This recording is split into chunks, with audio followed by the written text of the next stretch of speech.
Volte-Face, Rock, Living Las Vegas ou encore Lord of War, Nicolas Cage est une légende que tout le monde connaît. Après avoir été au sommet de la gloire dans les années 90, sa carrière a chuté petit à petit. Et ça c'est dû à un enchaînement d'échecs critiques et commerciaux et de films qu'il considère lui-même comme étant des films de merde, comme par exemple Ghost Rider, Effraction, Le Dernier Templier ou encore Le Pacte. Il s'est ensuite endetté avec des folies financières, ce qui l'a conduit à se tourner durant de nombreuses années vers des séries B à la qualité variable. C'est devenu une icône du DTV. Un DTV est un film qui sort directement en DVD Blu-ray et VOD sans passer par la case salle de cinéma. Dans certains pays, mais dans d'autres, ils ont ou non une exploitation limitée en salle. En France, le premier film de Nicolas Cage à être sorti en DTV, c'est Suspect, sorti en 2013. J'arrive pas à les enlever. Vous croyez que je vais accepter des menaces de votre part? Vous croyez savoir qui je suis? La terre est gelée en ce moment, mais chaque été, quand la glace fondra, je serai présent sur chaque croix que vous avez marquée sur cette carte. Écrit et réalisé par Scott Walker qui n'a pas fait grand chose d'autre, et au casting on peut retrouver John Cusack, Vanessa Hudgens, Dean Norris et même 50 Cent. Ce film raconte l'histoire du tueur Robert Hansen, qui entre 1971 et 1983 a assassiné entre 17 et 21 personnes. Et ce film est vraiment pas mal, c'est un thriller froid dans lequel Nicolas Cage fait un bon travail. Et c'est pareil pour John Cusack, un tueur aussi glaçant que les paysages enneigés du long métrage. L'enquête est bonne et plutôt captivante à suivre, avec de nombreux seconds rôles, c'est un des meilleurs DTV de Nicolas Cage. Sur Allociné, il est noté 3,2 sur 5, ce qui est plutôt bien, et sur Sens Critique, 5,6 sur 10. DTV suivant. Tokarev, sorti le 7 janvier 2015 en DVD. On avait juré de ne pas en parler.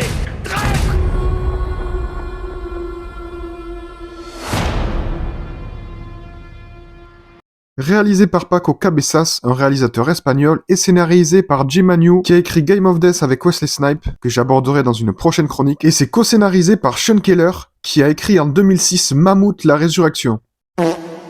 Waouh. Au casting, on peut retrouver Rachel Nichols, Peter Stormare et Danny Glover, que j'aborderai également dans une prochaine chronique. Tokarev, ça raconte l'histoire d'un ancien criminel qui doit renouer avec son passé lorsque sa fille est kidnappée. Et c'est pas ouf. Dans le genre DTV oubliable, il se positionne tout en haut du panier. C'est cliché et peu original. Il y a quelques bonnes scènes d'action, mais également quelques longueurs. Le twist final est sympathique, mais pas surprenant. Tokarev, c'est moyen, ça ne laisse pas un grand souvenir. Et sur Allociné, il est noté 1,9 sur 5 et sur Sens Critique 4,1 sur 10. Ce qui est assez mauvais. DTV suivant. Croisade, sorti le 27 mai 2015.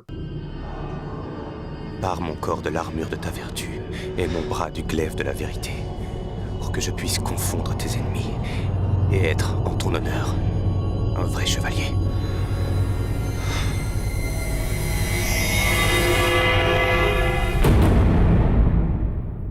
Réalisé par Nick Powell qui retrouvera Nicolas Cage 5 ans plus tard, dans un autre film que j'aborderai dans la partie 2 de cette vidéo, et scénarisé par James Dormer, qui a principalement travaillé sur des séries. Et au casting on retrouve Hayden Christensen et Yi Fei Liu, qui a joué Mulan dans le live action de chez Disney. Croisade, c'est pas parfait, mais j'aime bien. C'est un DTV assez ambitieux avec une bonne ambiance d'époque sur un scénario classique. Et il n'y a pas de grande croisade comme le titre pourrait le laisser penser. On suit un croisé et son disciple aider un prince héritier à récupérer son trône. Il y a de beaux décors, des beaux costumes, Hayden Christensen s'en sort pas trop mal, mais par contre Nicolas Cage n'a qu'un second rôle. Et il livre une des pires prestations de sa carrière. Il surjoue, et ce qu'il fait avec son œil est juste risible. Niveau note, on est sur 2,1 sur 5 sur Allociné et 3,6 sur 10 sur Sens Critique, ce qui est catastrophique. DTV suivant. La Sentinelle, sorti le 15 juillet 2015.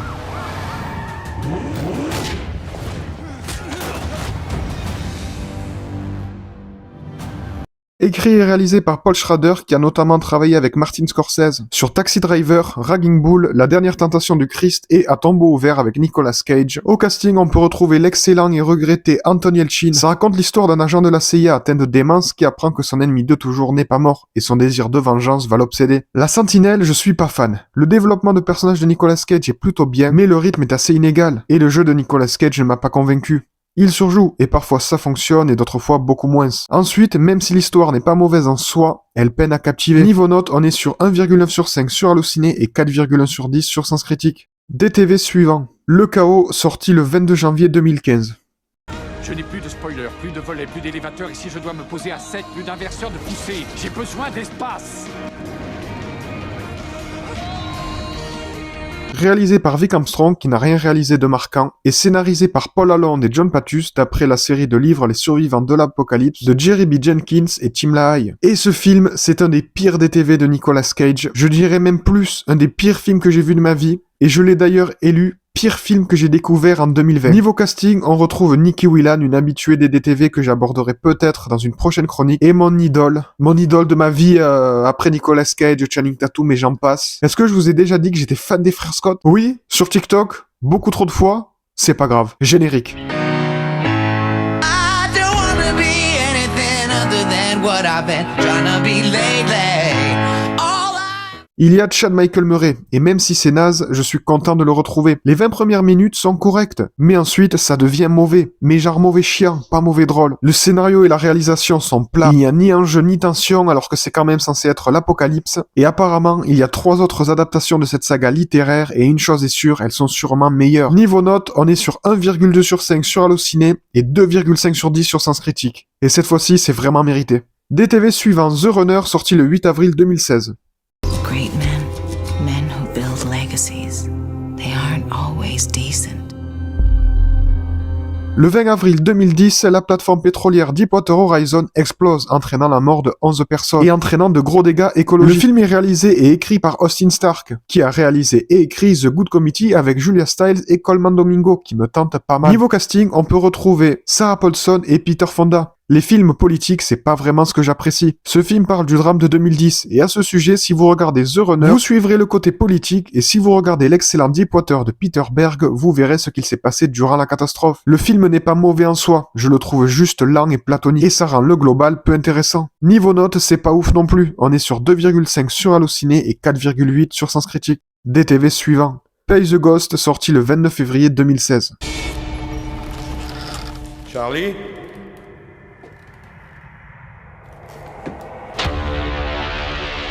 Est-ce que tu le vois?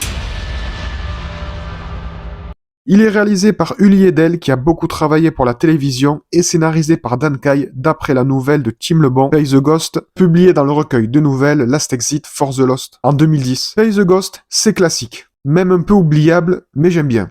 Ça raconte l'histoire d'un enfant disparu et d'un père qui va devoir affronter le surnaturel pour le retrouver. Il y a une bonne ambiance fantomatique et un bon duo principal, avec un développement correct. Niveau casting, on peut retrouver Sarah Wayne Callis que j'adore, et Lyric Bent qui joue Rig dans la saga Saw. Pay the Ghost est un film pas déplaisant, idéal pour Halloween. Niveau note, c'est assez moyen, 2,2 sur 5 sur Allociné et 4,6 sur 10 sur Sens Critique. Et pour finir, le dernier DTV de cette chronique, Dog Eat Dog. Ensuite, j'ai réfléchi. Quand on a de l'argent, on ne peut jamais savoir à 100% qui sont nos vrais amis. C'était le film de clôture de la quinzaine des réalisateurs à Cannes en 2016, et c'est sorti en vidéo chez nous le 21 avril 2017. Réalisé et écrit par Paul Schrader et co-scénarisé par Matthew Wilder, d'après le roman d'Edward Bunker. Niveau casting, on peut retrouver Willem Dafoe. Dog Eat Dog, c'est assez spécial. J'ai pas trop accroché et je pense que ça ne plaira pas à tout le monde. Le scénario et le développement sont assez mal fichus. On suit 3 personnages pas très malins, essayer de s'en sortir. Il y a de l'humour noir tout au long du film et en général, je ne suis pas fan de ça. Là, c'est parfois amusant avec des scènes de tripes défoncées complètement étranges qui mettent mal à l'aise et parfois pas très drôles, avec de nombreux passages de violence sans pitié. Niveau note, on est sur 1,9 sur 5 sur Allociné et 5,2 sur 10 sur Sens Critique. C'est tout pour cette vidéo, qui est la première d'une longue liste. Je sais qui seront les prochains acteurs et actrices qui seront dans les prochaines chroniques, et n'hésitez pas à m'en recommander. Voilà, c'est tout, il est temps pour moi de dire mon outro pour la première fois. Vous étiez sur SFC, c'était Cine, venez sur mes réseaux, et à bientôt.